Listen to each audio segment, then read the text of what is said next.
Test, test, test, test, test.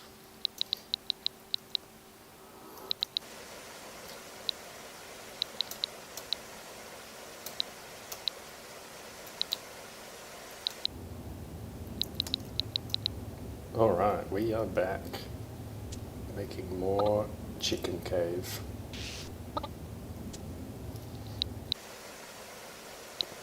Which is the amazing puzzle game. Whoops.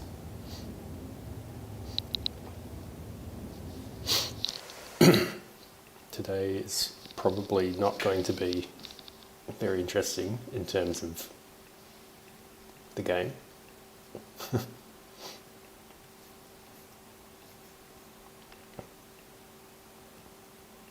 I kind of just need to refactor some things. I want to refactor some things in a certain way. So a lot of the logic is in this cave file, cave.h and cave.cpp.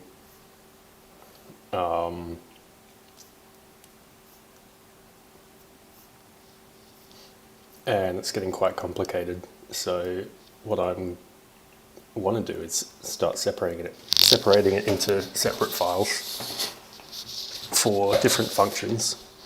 In particular, functions where I'll show one as an example.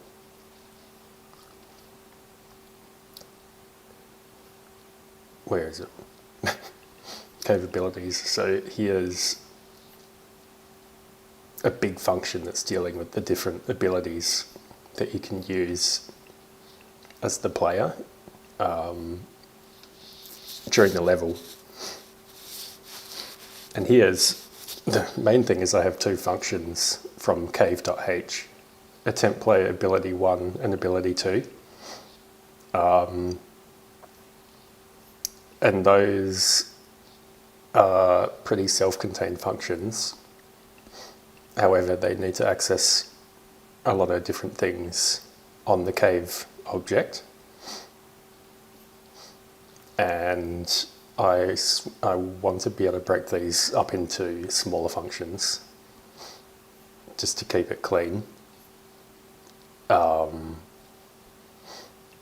I want to do all that without defining additional functions on cave.h, as every time I change the cave.h definition, it has to recompile a lot of different files throughout the app, throughout the game. So pretty much anything that's importing cave.h will have to recompile, so it can get a little bit annoying. So if I want to split a function into lots of smaller functions that all have access to cave.h, and in particular the private members of cave.h. So we have private things like width, height, bunch of other state, which I'm using to for the game. I want functions to be able to split off to new functions which have access to all those private members but are not defined in the header files. And to do that, you can do quite an interesting workaround with C++, which I don't think you'd need to do this in other languages. I don't know. Like if you're in Rust, I think you can just arbitrarily do implement statements and attach functions to, say, your cave object. I could be wrong. It's been a while since I seriously got into Rust. But to get around it in C++, you can have a private member, which you define in cave.h. You don't give it any members or implementation yet, but in the file where you want to create functions, split it off into functions, that's where you give that struct a implementation. So that is here, struct cave private, and then you can add as many functions as you want to it. You still have to pass the source object as an argument. However, you do get access to its private members because the private struct is a member of Cave. You can add static functions to its implementation and they will have access to private members, like cave.items is private.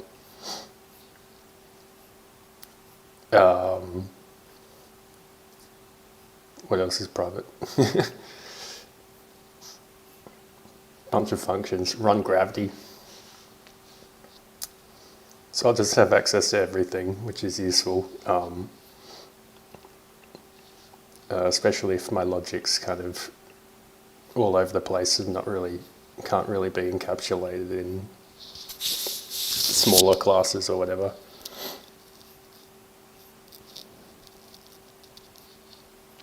So you can see all the function calls here.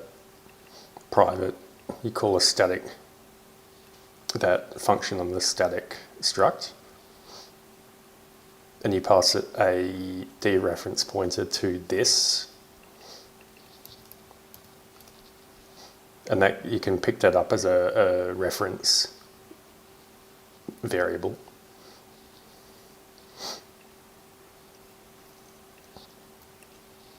So now if you make changes to this file and recompile, it should be really quick because you're just changing a C++ file, you're not changing a definition within a header file. And yeah, that's pretty much the only reason.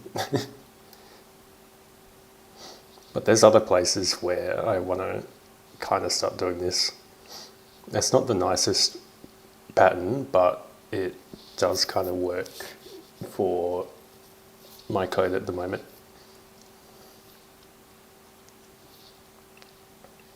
Where I don't want to suddenly make everything public, but I still want to be able to access private members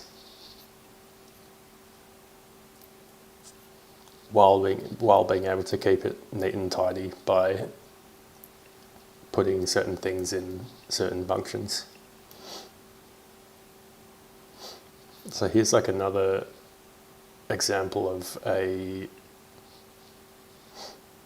place where I could split off the logic. So at the beginning of the level, I'm drawing the cave to the background. So when the level loads, the rich kind of texturing, so the grass and the walls of the cave, the colour of the water, all that can be drawn to a background texture.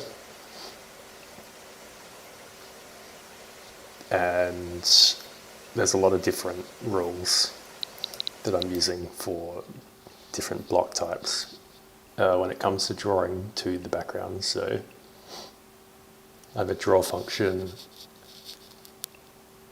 If it's a wall block, I have a function for drawing to a wall. If it's a water block, I draw to the water. I draw it to another function. And so here's on draw door. Do I even need that?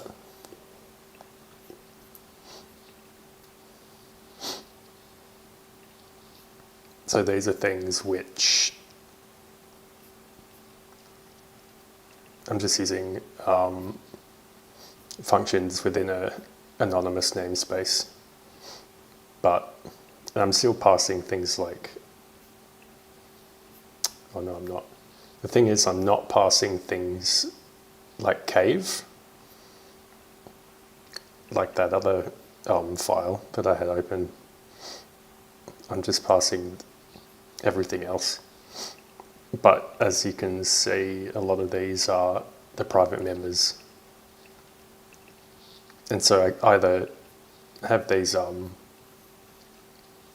functions up here, but I just have to pass every member that I want to access into them, or I can do the strategy from the other file where I just pass it as a pointer to that private struct implementation.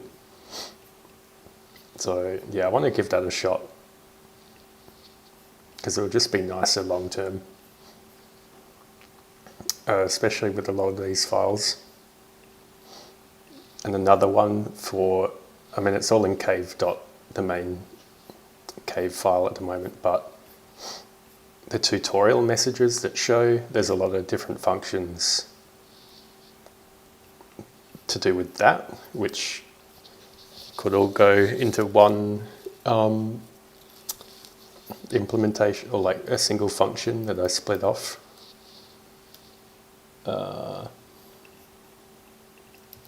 Maybe. Yeah, I think this one.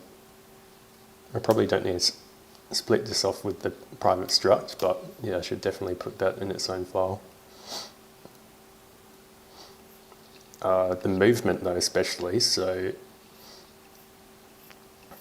there's a move, the update function as a bunch of input checks to see which button's pressed, but once it actually reaches a move tick, so that's when it processes movement. So things like gravity, X movement, jumping, a lot of this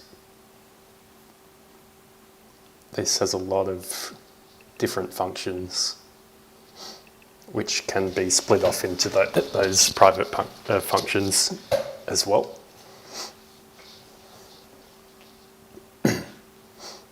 Just things like this, like is aligned on move, it aligns the player and then attempts to move them. A lot of things like this are just defined currently in the main cave definition file, just because I use it once in another place in the code. So that functions like that would be ones I could split off. And then if I keep doing it that way, I don't need to add and remove definitions from the main cave file. So if I change this, we'll see how much longer it takes to compile. Oh, it's not actually that much worse, but oh well. I guess it's still nicer having only the non-helper functions in the main definition anyway. Otherwise it kind of clutters up with functions that I am not sure whether they're kind of essential or not.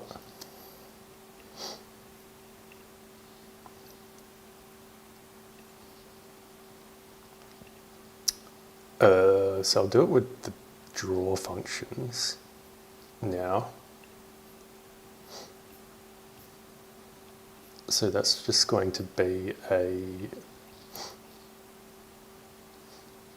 struct cave private.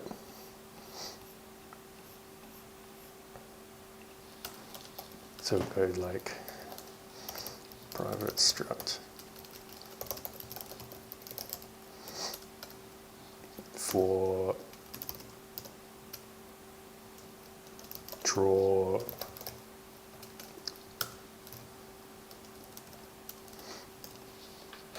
This is where I can start splitting things off.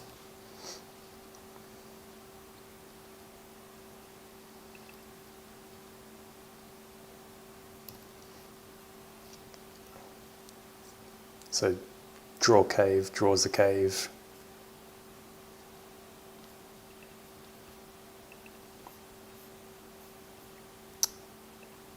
Oh, this is not even used. That will move this into our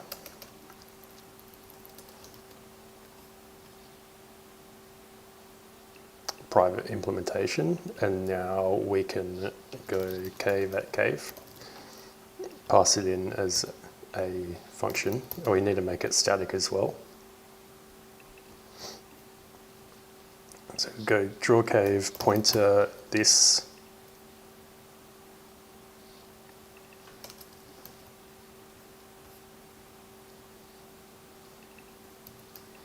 We'll just compile that now. Oops. Gonna add a semicolon.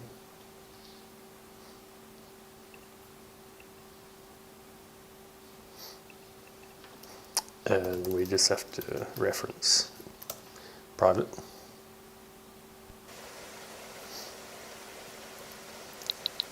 So that's compiling now, and then we can start to replace the arguments with the private functions, private members from Cave. So Cave design, that's that.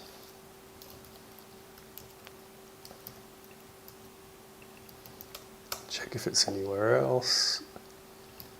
There's a couple of spots.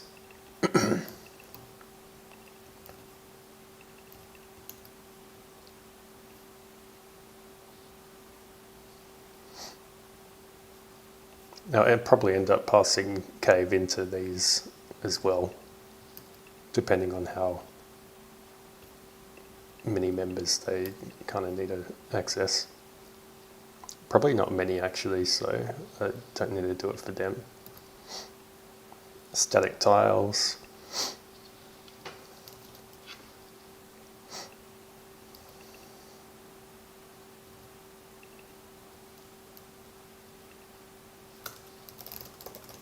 Here I can probably just borrow this function as const. This member as const. I think that'll be a bit neater. Decos, that's a bit of a niche one. Decorations.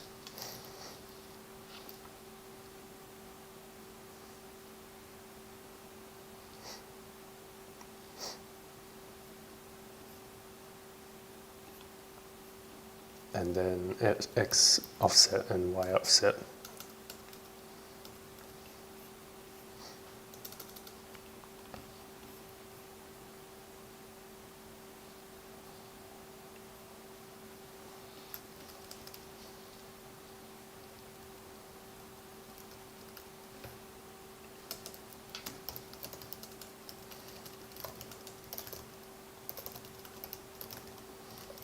So I could just set them, I'll just set them here for now.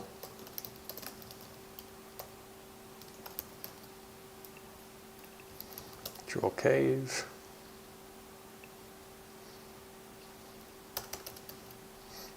Let's see if it compiles.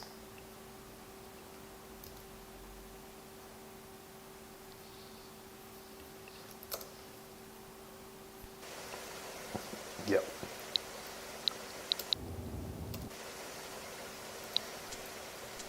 Well.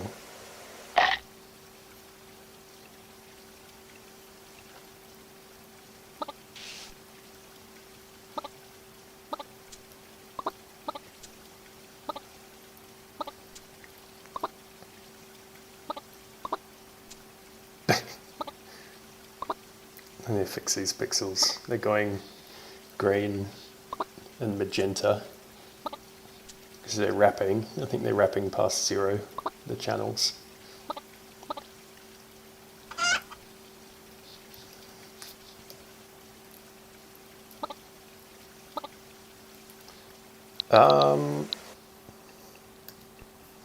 So we'll see what other functions we might want to do this for in this file.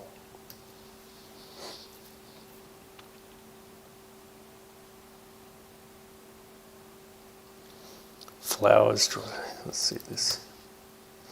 Some of these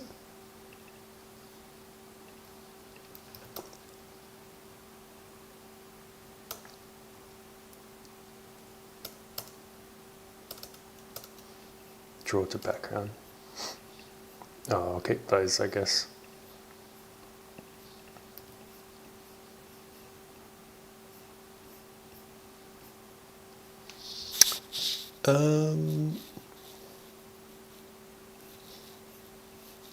Yeah, so none of these dependencies for at least these functions are that complicated. So I can leave these ones alone.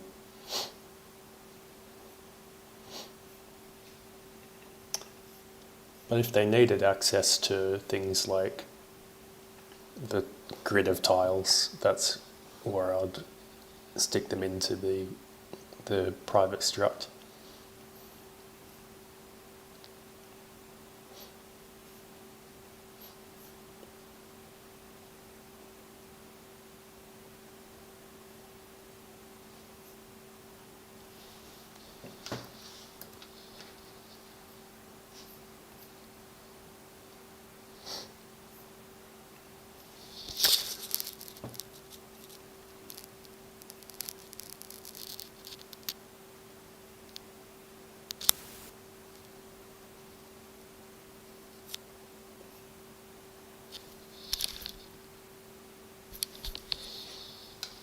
Cool, that's that file.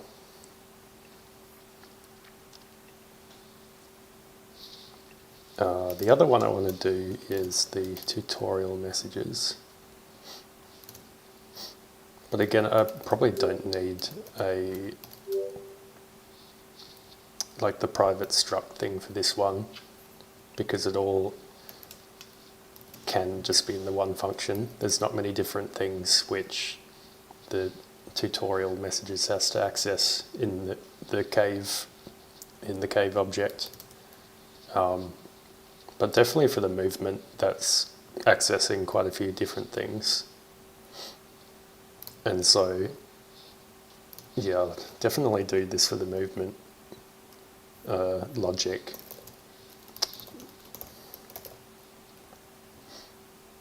Tutorials.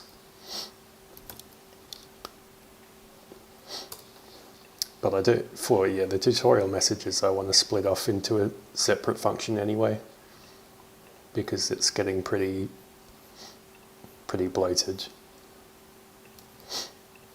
So I'll just copy everything. Check for tutorial.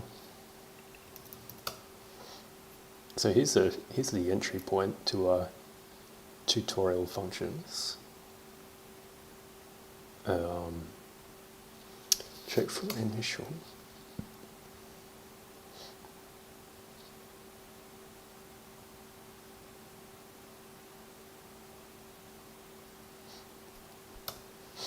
Just check if it's it is what I think it is. Yep. So I'll just delete everything except for the tutorial related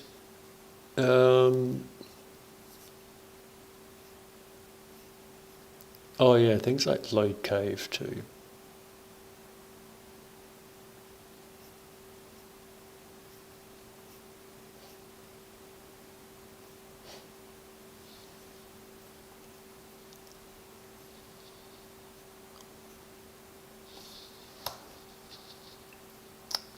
Okay, so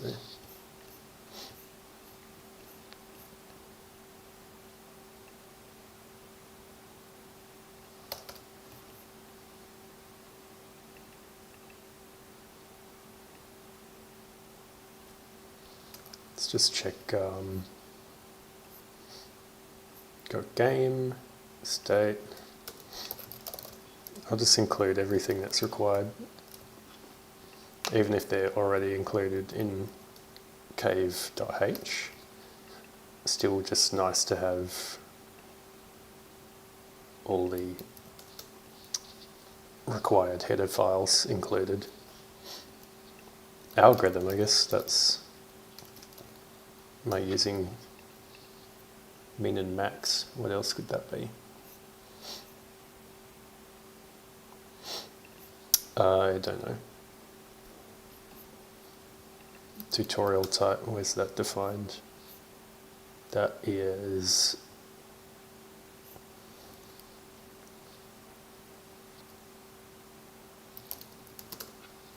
a enum class in cave data. Okay.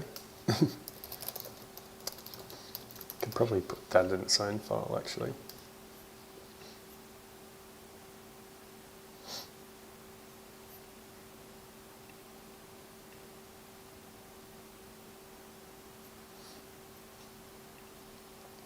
Font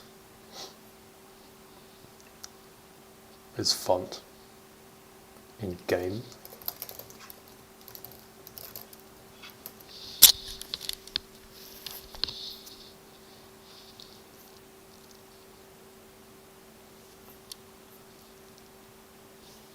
And input type is in state, which I already got that.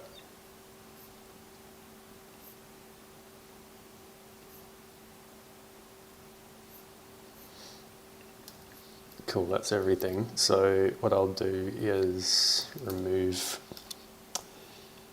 these from the main file.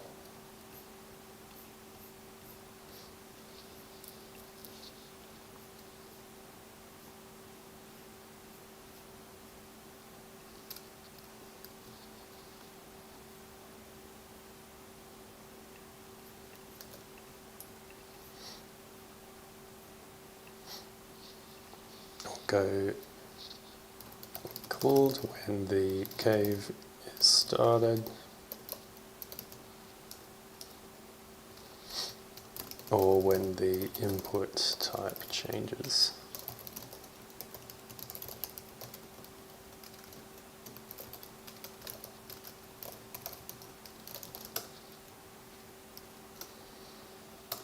Do a JS doc.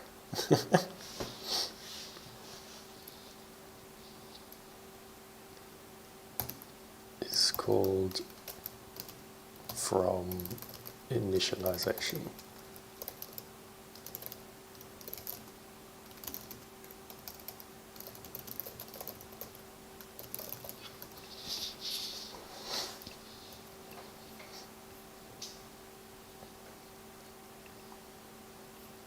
So each tutorial is a different message, and if the player has a controller plugged in, some of those change to reflect the controller.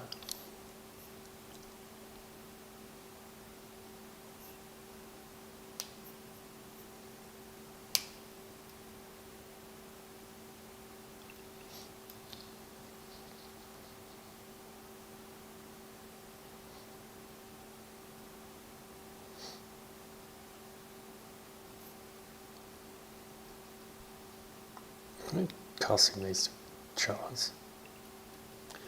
Yeah, why am I doing that?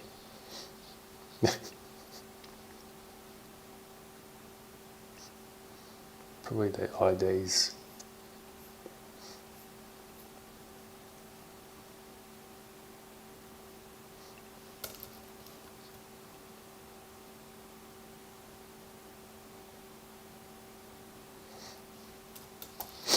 So I might just change this logic a bit.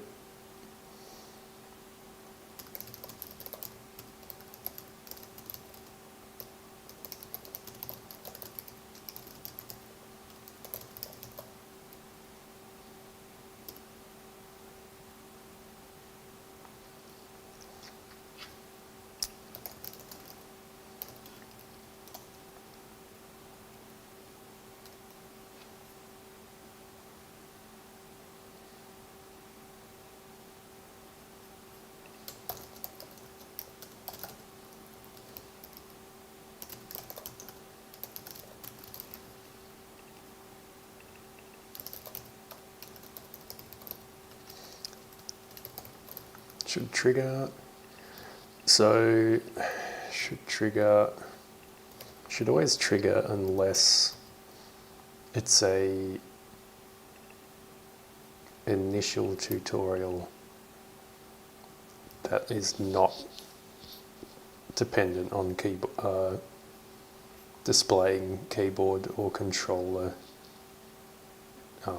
characters, which I think is just the block tutorial at the moment.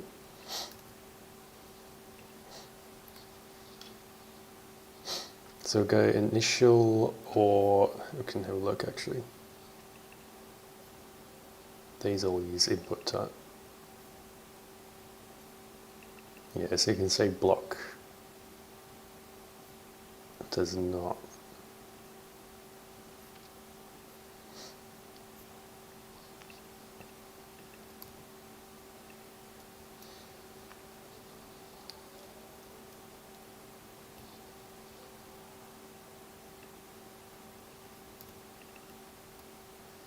So if it's not initial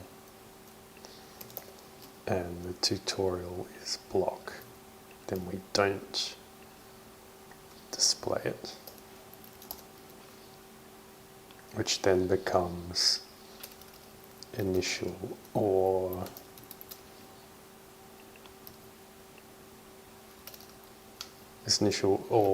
does not equal block.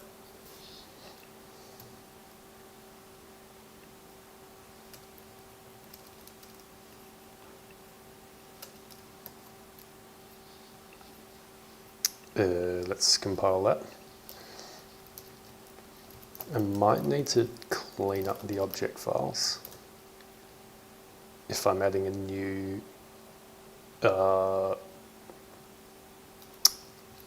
file. Let's have a look.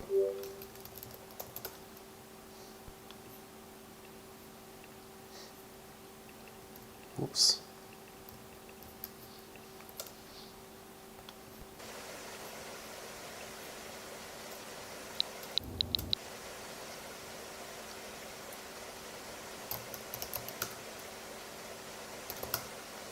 What I might do is, I don't have a controller in front of me.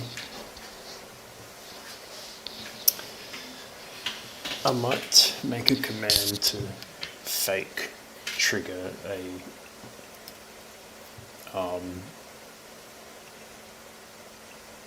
change the controller, just so I can test.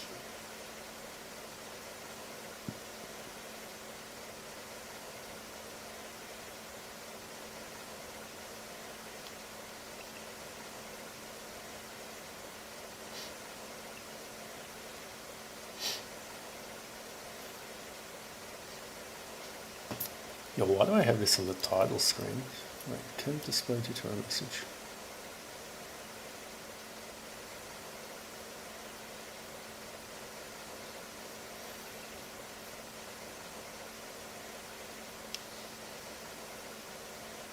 No, I have some logic in the title screen, because this is like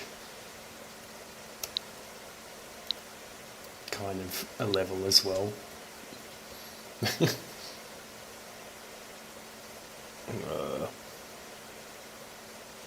That's annoying.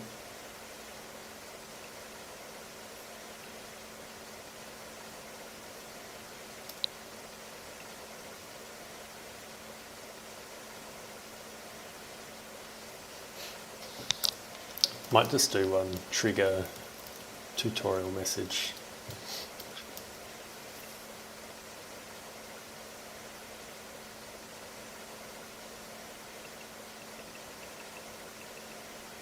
So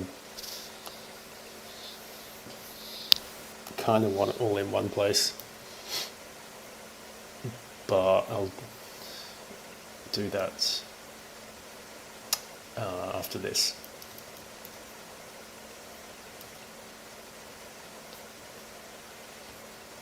So input type, check if the input type has changed.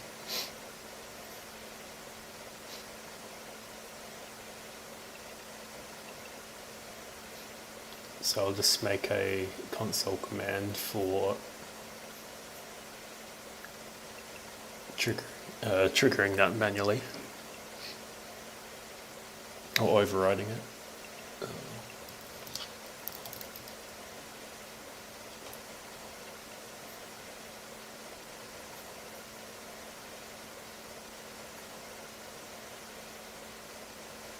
Control enabled.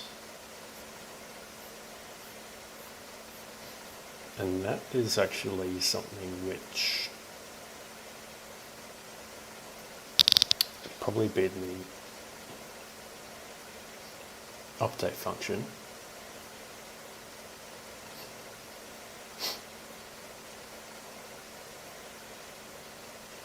For the game object. Here we go. Let's have a bunch of console commands which can be run after it. Oh yeah, after the SDL events. So we can go state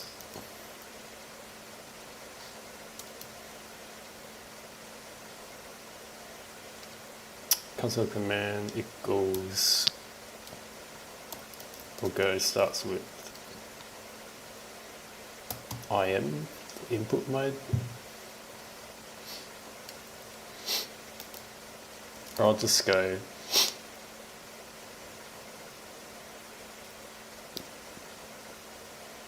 PS for PlayStation.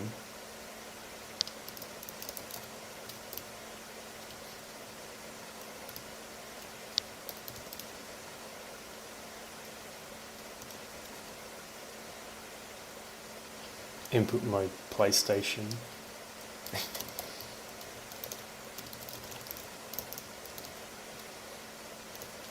And that'll change the input type to PlayStation controller.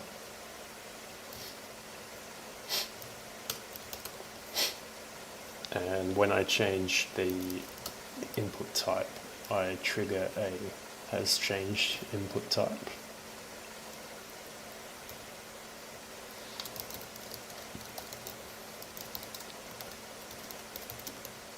There'll be another one for Xbox.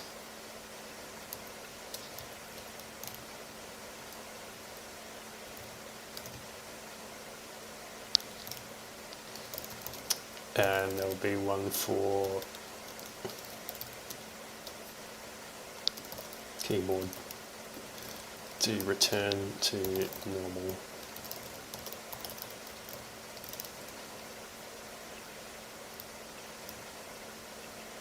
Keyboard.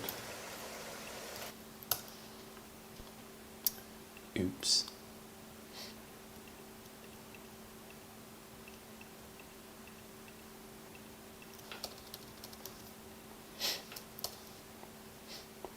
So let's have a look.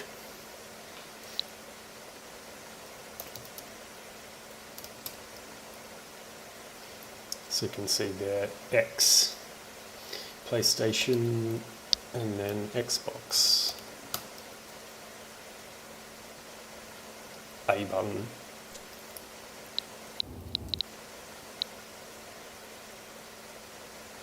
And now they're all Xbox.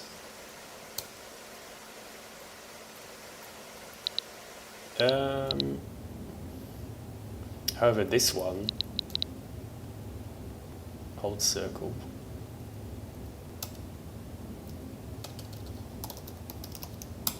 So you can see it's triggering the tutorial to redisplay.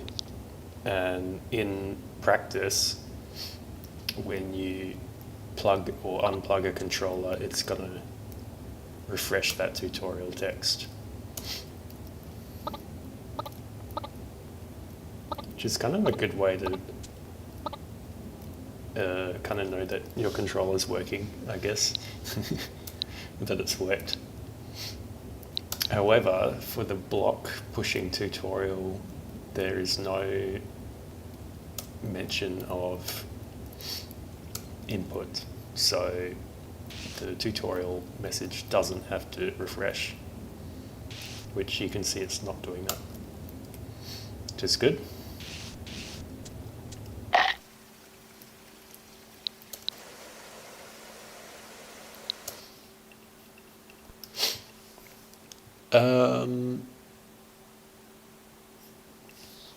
But the title screen does have one, and it does change, so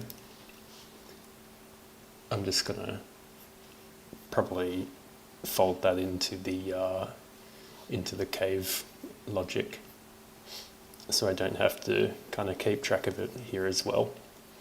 I can just have it all under that single function call.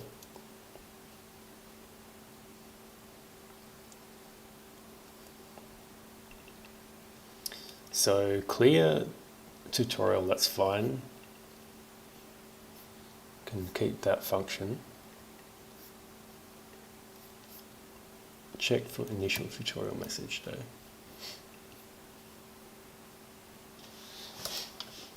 So firstly, the cave has to be, oh wait, before I do any of that,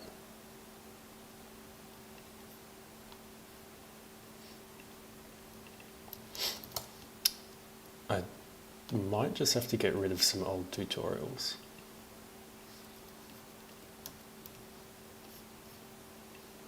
Yeah, let's get rid of them. So I want to just display tutorials at the beginning of each level, not during certain things in the middle of the level. It'll just be simpler this way.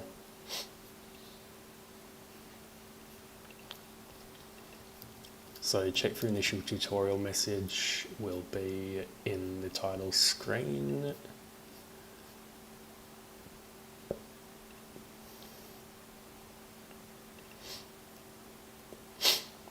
So that's when they open the menu, and now when they close the menu,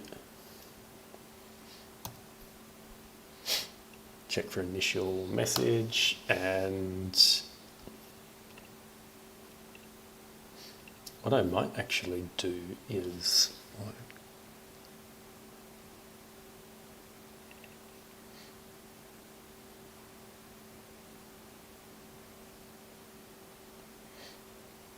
is initial. I might not call that is initial. I might call that force.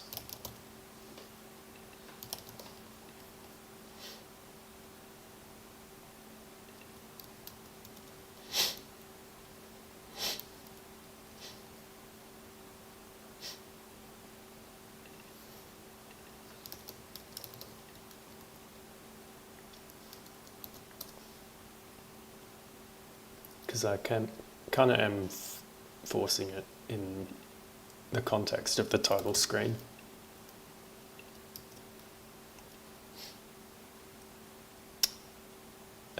So check for tutorial message, true.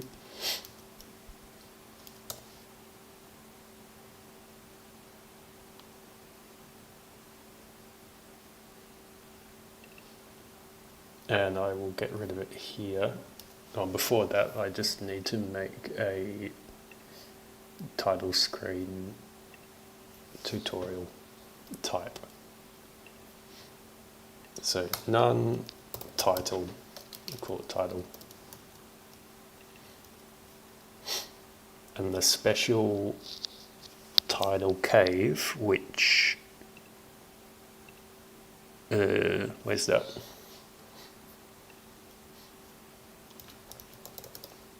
Get title screen cave. So there's a cave data get, oops. Cave data get title screen.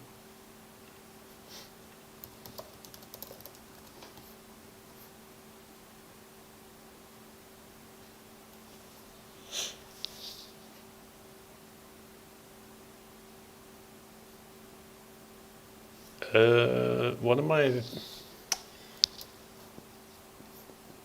doing in cave data? Oh, I have a tutorial in here anyway.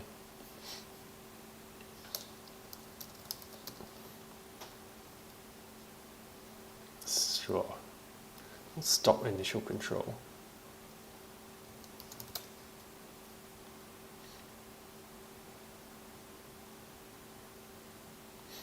Oh, that's just to wake up the player.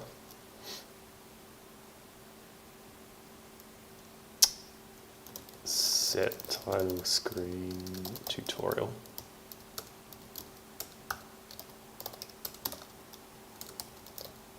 So just set that.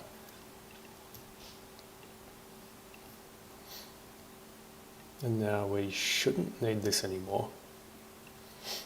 But I do just need to move these into the tutorial file.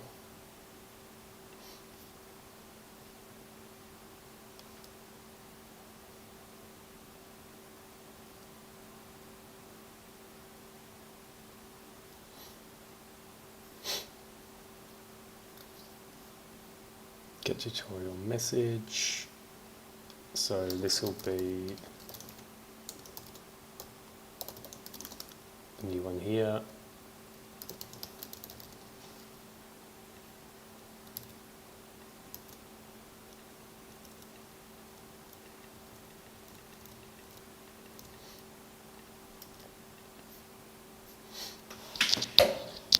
Apparently I'm doing it like this, so I may as well do that.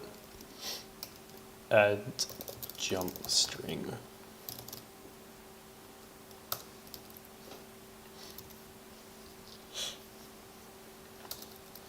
So go add.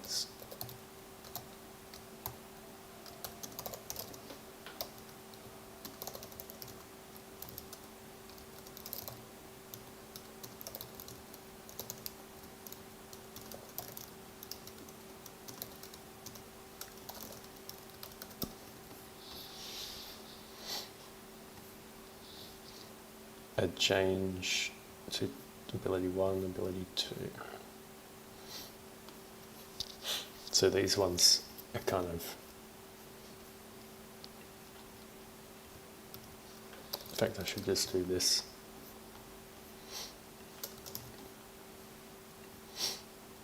Adds generic jump button text.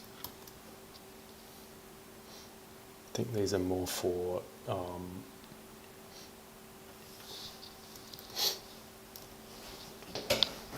more about the control input type rather than the tutorial message. Is maybe why I have these.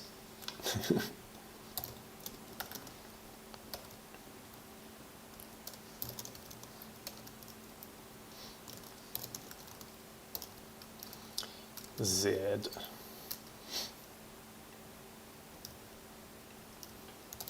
May as well make that const.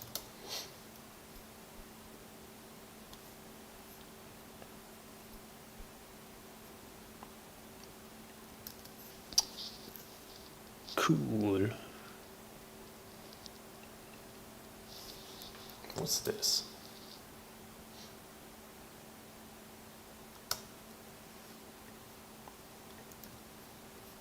I see. Actually, don't really need that anymore.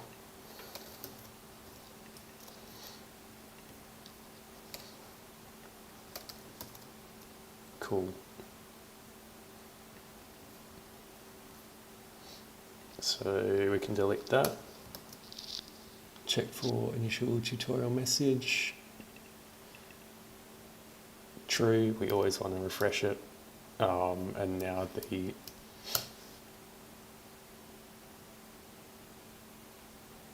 redisplaying it will be handled by the cave rather than the title scene. Get jump button char.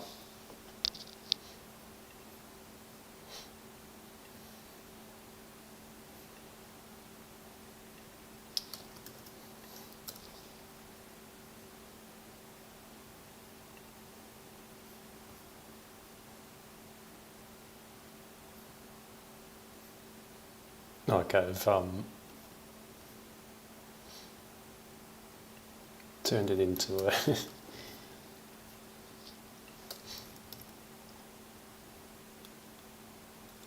yeah, whoops, turn it into a function that mutates input string.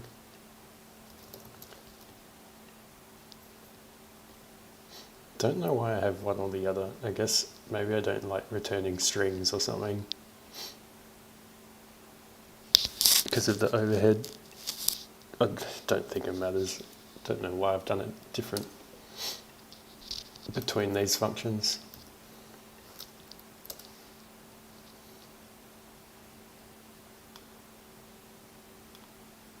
Check for initial tutorial message. No, it just needs the game.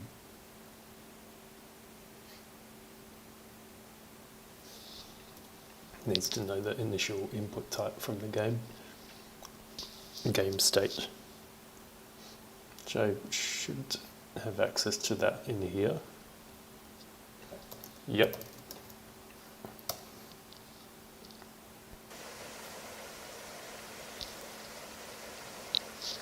Okay, it's displayed immediately. And I think the reason is because I've set a tutorial type in the very beginning. So one thing I could do is just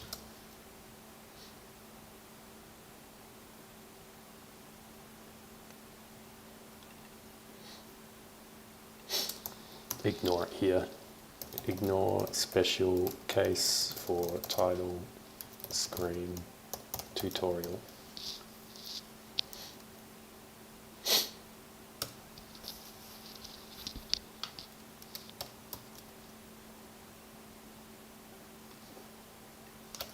If this is,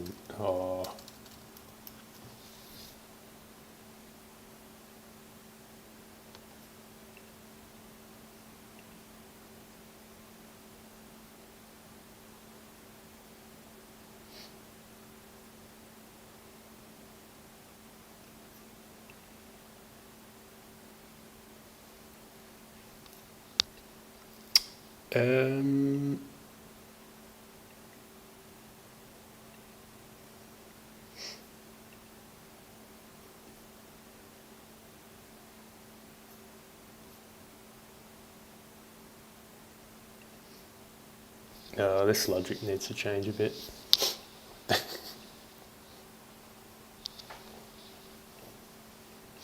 It's gonna just read this will trigger at the start, but it'll keep re-triggering even when the title menu is open.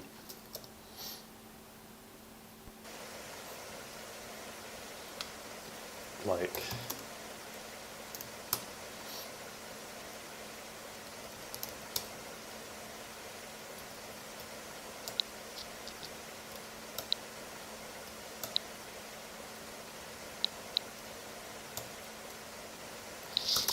it's not good.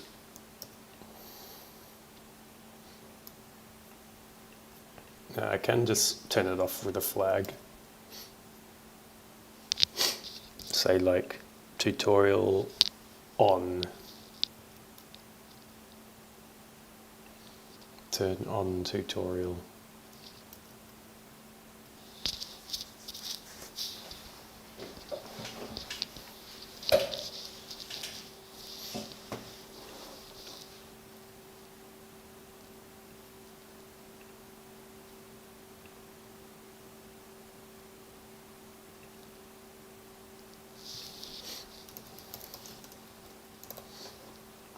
Where else is this used? Could probably turn this into a disable and enable.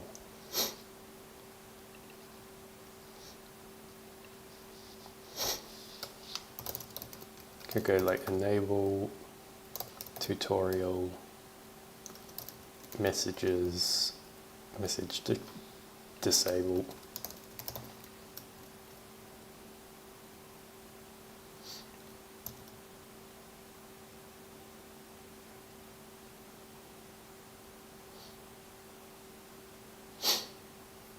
Yeah, that'll probably work. So we'll go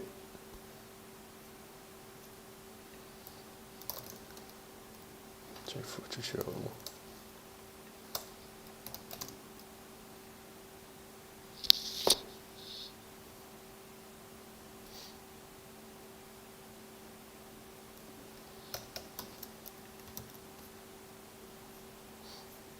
And enable, actually, what I can do is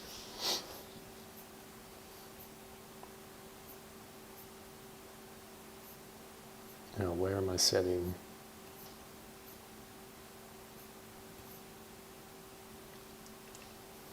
load cave data? Where am I setting the oh, it's in here.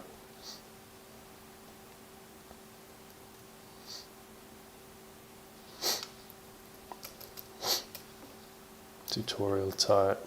Well, where am I setting tutorial type? Here. Enable tutorial if not title.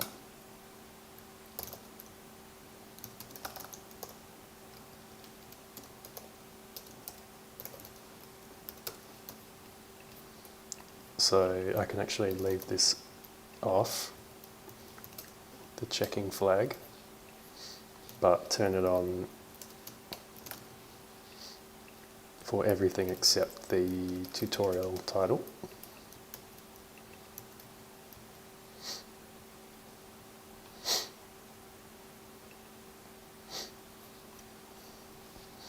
No tutorial if not title. This is handled in title scene, kind of. Oops.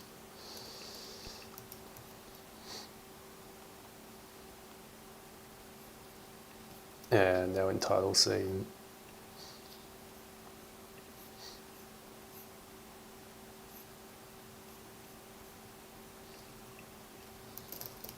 I mean, this will just be like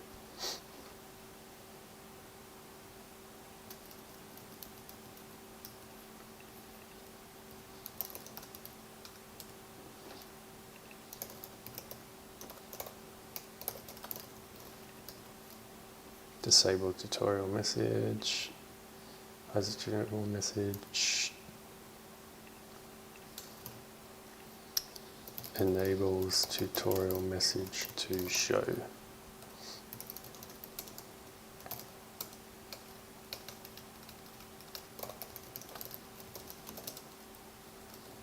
And that's where we set that flag to check for a refresh.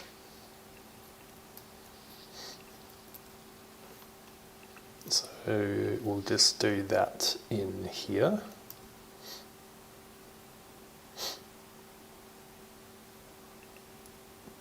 When the main menu is closed, we will enable that flag. Otherwise, when the menu is opened again, we disable it. So now hopefully it only does that tutorial stuff.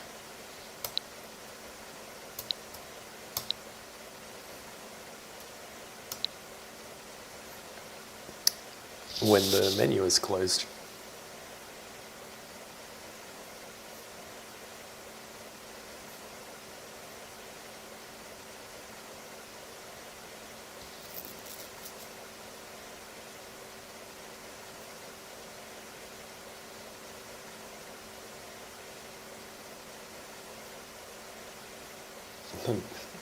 The bat code.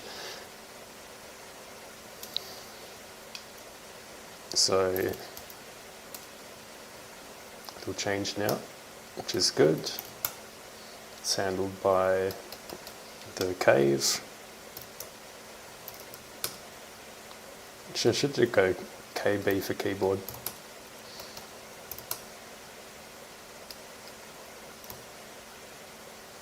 XB for Xbox. You can see now it should perfectly fine though, which is good.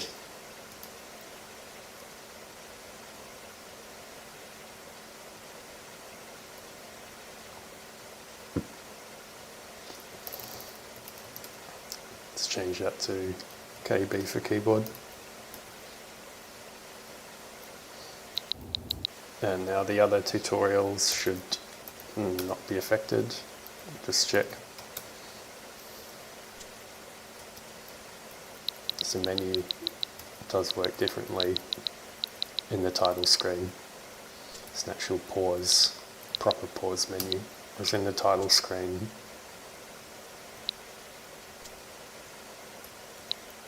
it's still pausing the player when it probably shouldn't though, because it doesn't really matter on this screen. It's not really a level.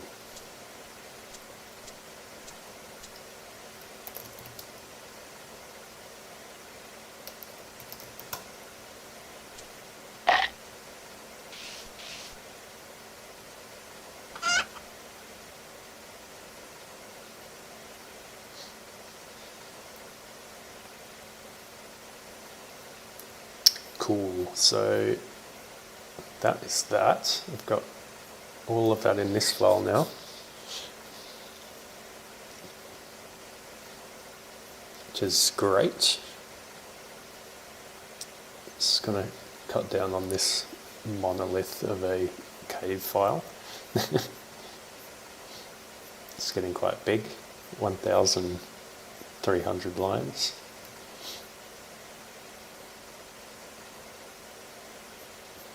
And then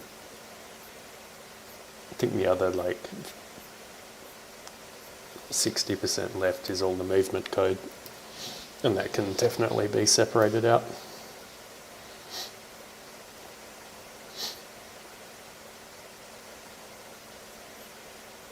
As a bonus,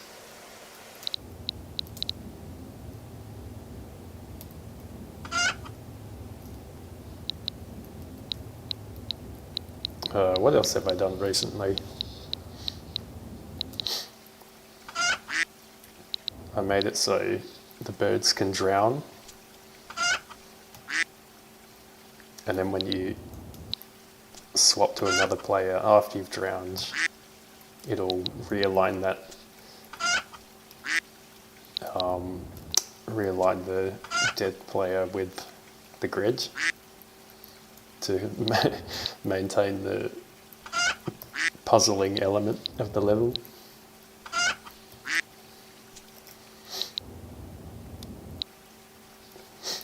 And I've added a colorblind thing as well. I'll see if that's on. Oh, here we go.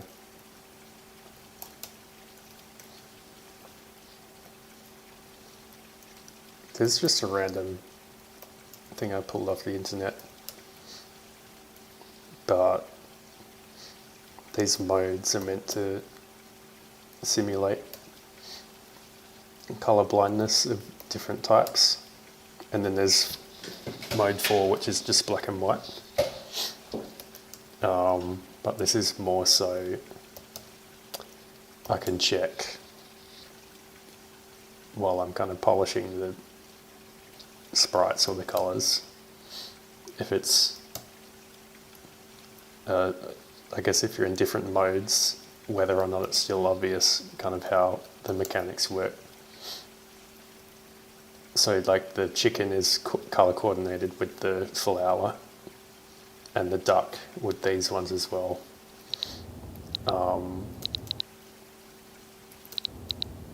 But I don't really want to completely rely on color.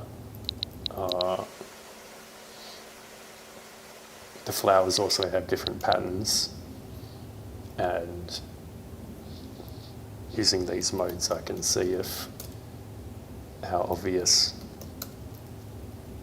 it is that certain characters have to eat certain flowers. And then maybe when there's more mechanics later, like does this still look like an egg that's come from the player? Probably not, because the zigzag lines are really faint in some modes. So I probably want to make those stand out more.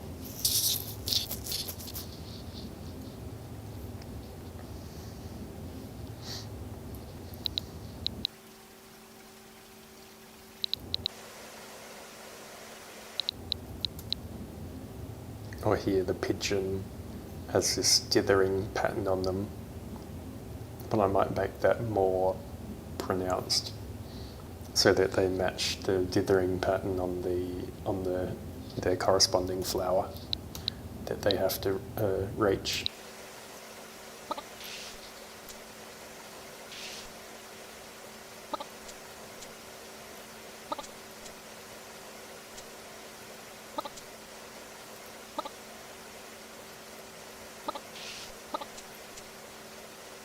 Whee!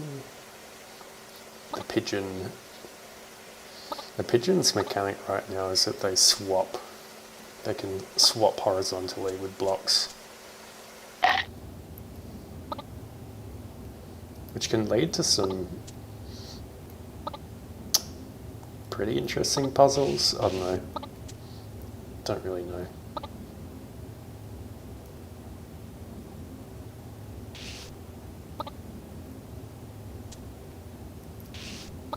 Here's the solution to this one.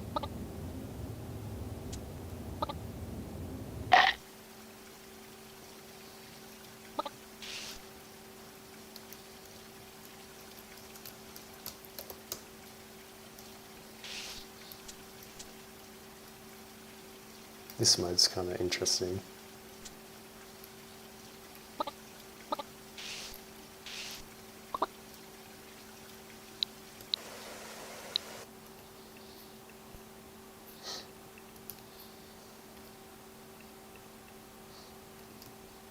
Let's do a level where lots of chickens fall into water and drown.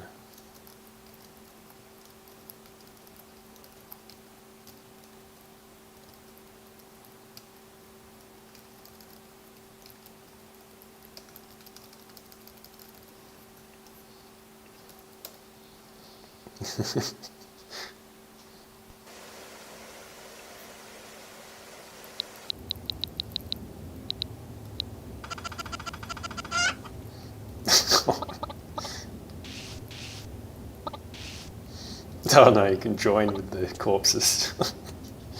It's not very nice. No.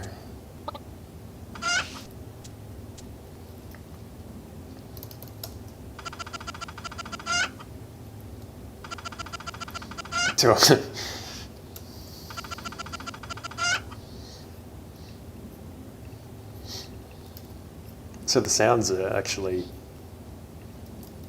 can hear the sound just repeating rather than overlaying, but I can change that. I want to see what happens if I change that.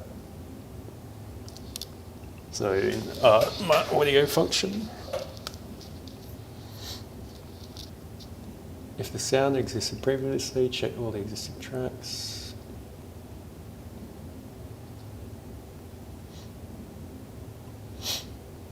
Let's disable this and see what happens.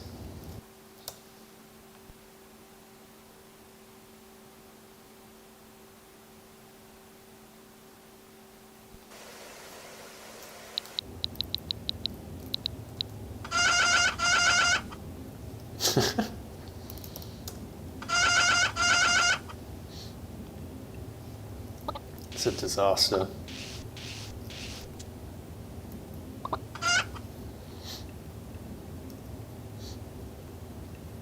And let's speed it up.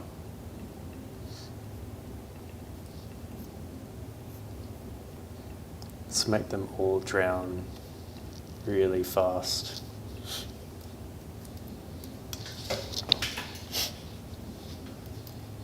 Let's do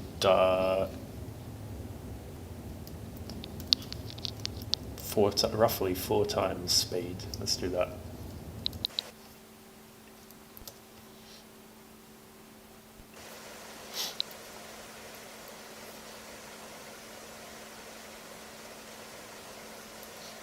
I might need to turn off VSync actually. Oh no. Right, move timer. Did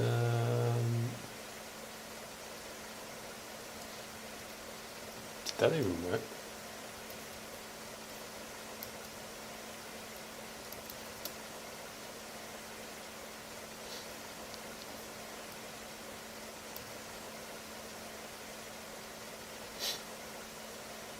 So the movement's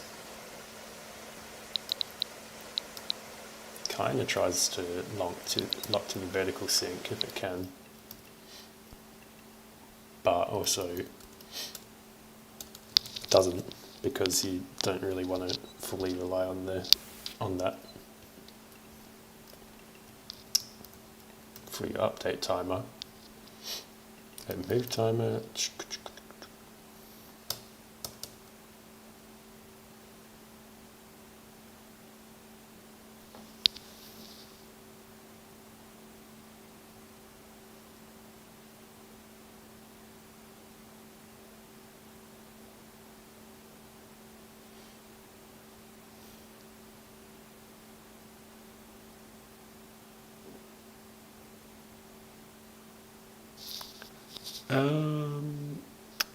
Oh, okay.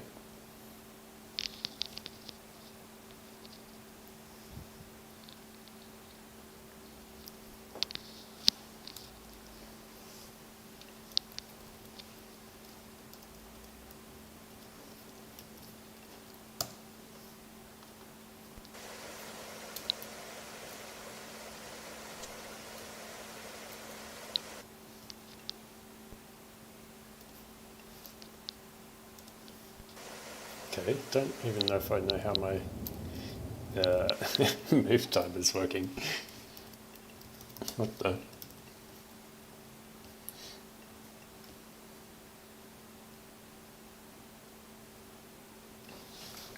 Oh, because I'm not doing a while loop.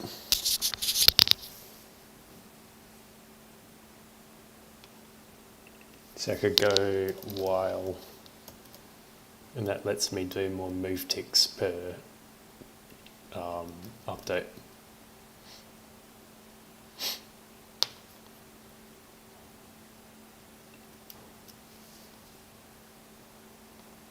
So it lands very close to the move timer. I do the move because if VSync is on, then this update will kind of be tied to the refresh rate of the monitor. So I kind of want to use that a bit to make the movement smooth if I can. Yeah, let's see what happens now.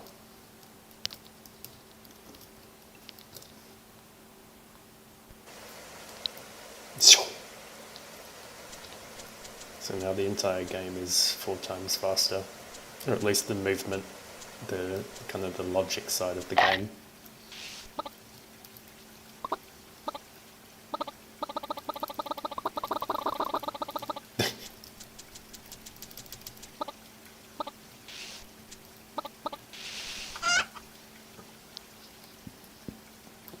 Oh dear.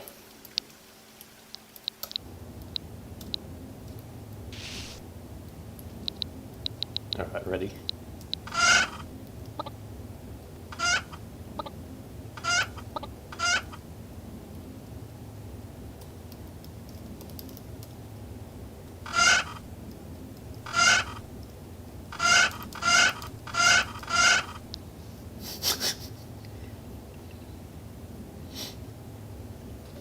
This level is very puzzling. Gee, this could be something.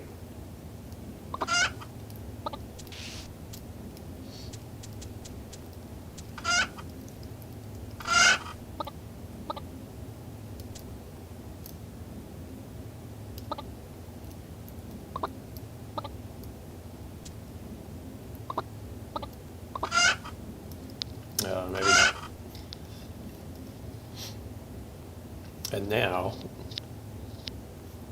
I can do something even worse.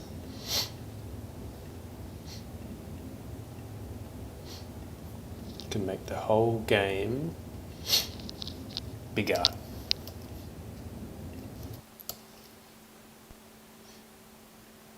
Which probably won't work.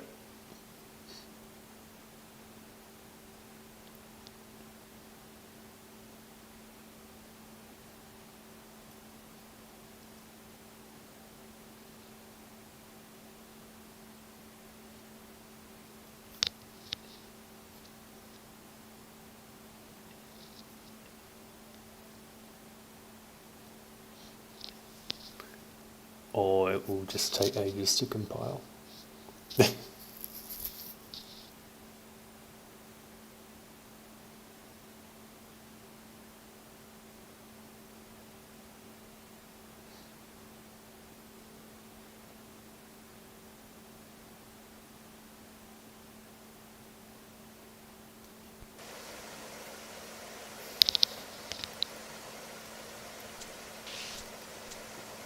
Everything is now 4 times larger. I mean, 0.5 times larger.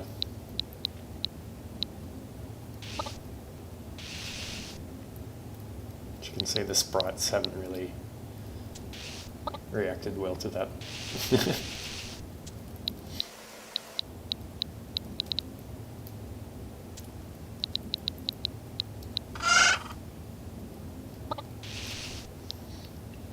But we can also make the game smaller. See what that looks like.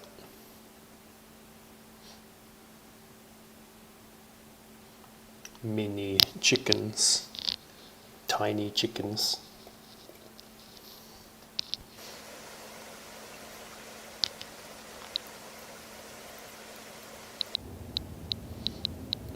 Oh, this is not good.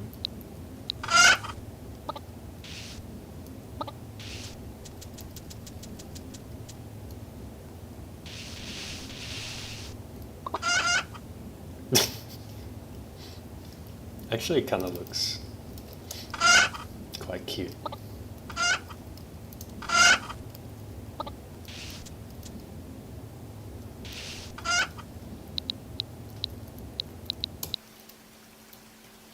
Everything's mini.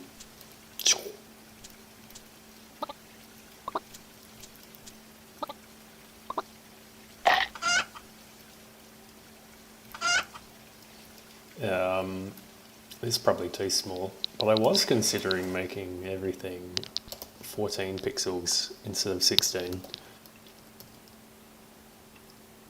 It's a bit worse in terms of the logic because 16 being a power of 2 makes a lot of the collision checking just a bit more efficient. But 14 just kind of looks a bit better. Makes everything just look a bit more condensed.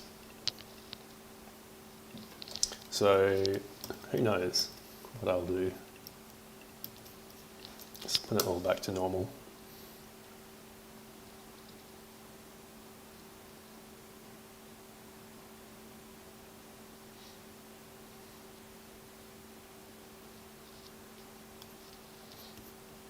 Also, when it's 14 pixels wide,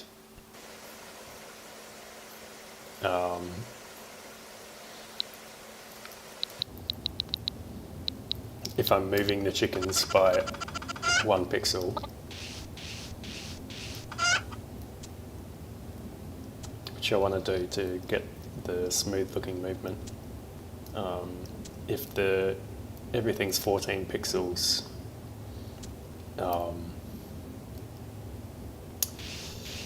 just takes a little bit less time to move across the level. So if it's like a big wide level like this, it can be almost the movement can be a bit too slow, so the player's kind of trudging along the map. And that could get a little bit tiresome as a player, spending it most of the time moving from point A to point B.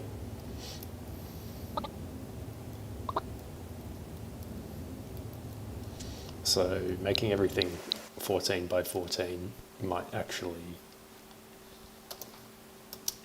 make it just more enjoyable in general, because the movement will be a bit quicker and a bit sharper.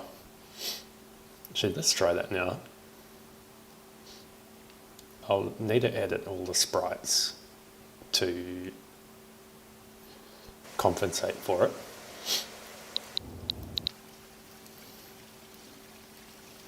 And I'd need to decide whether to overlap things or not too. So here in 14 by 14 mode, it's just a side effect, but you can see the borders of the objects overlap. Whereas normally it would be like this. So the borders will be touching, but here they overlap. And that might look kind of cool actually, given everything already has this border effect around it. Might make everything look a bit nicer. But it also means things will overlap with the walls a bit, which doesn't look as good. And I don't want to add the border effect to the walls. I kind of want to keep the border effect on things which are interactable.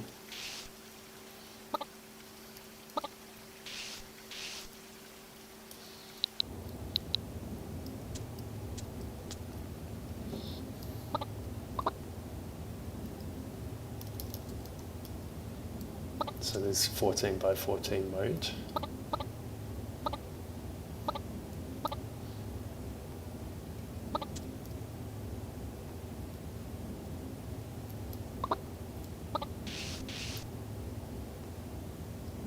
See if I can remember how to pass this level. I think it was this.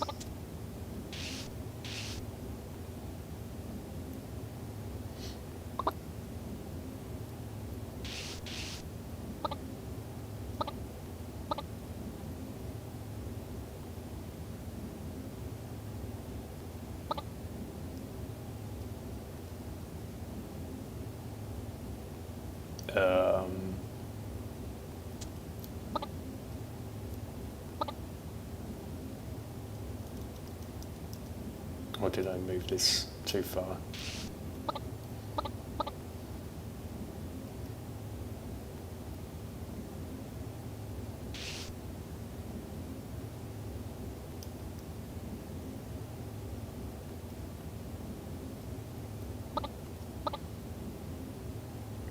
I've forgotten to beat how to beat my own level.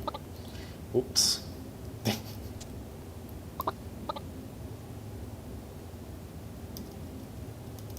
Let's undo. There was this. Oh, okay. Just don't push the bottom block.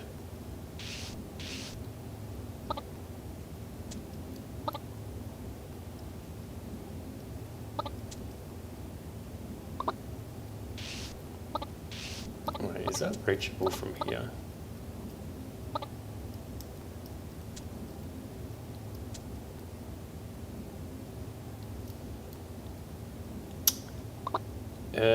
Yeah, I might want to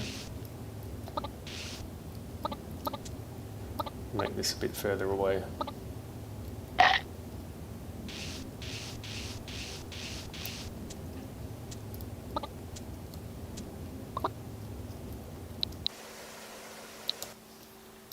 Anyway, we'll keep this on 16 for now.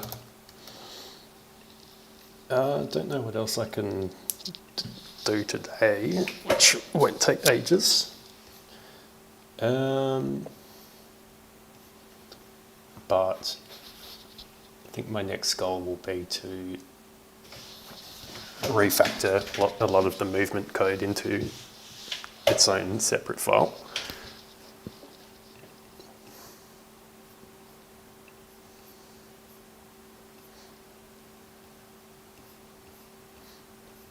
Again, using this private struct method, private struct hack, whatever it's called.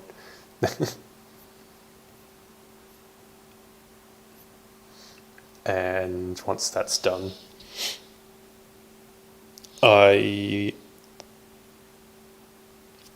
what do I need to do? I want to try and add more puzzle elements, like a button that you press. But yeah, I want the movement code to be refactored before I do that. So if you're a player that's jumping on buttons, that's got quite a bit of movement, will have a bit of movement checking in it, because you'll be moving on and off a button on the ground, which will turn on and off like a door or a gate or something. But moving on and off of that button is going to have a lot of pixel checking, I think, based on the movement of the player. So I do have doors at the moment, if I can find them. What have I called it?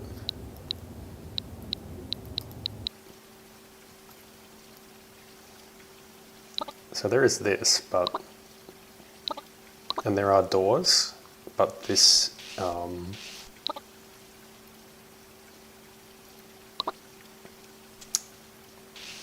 these rely on you being the parrot character, which can join and disconnect from blocks that they're adjacent to. But I kind of want a more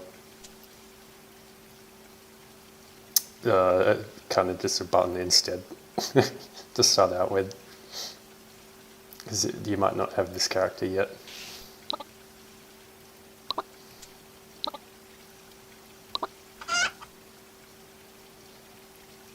And it'll be when the player moves on and off of the button, so it will just be situated on the ground probably. They'll like move on and off, and that'll be triggering on and off these doors instead of this thing.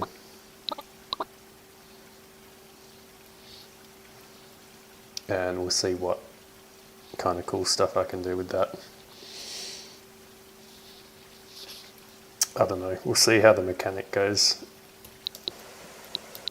I need to come up with some... I need some mechanic that just ties it all together. I don't know if I have it yet or not.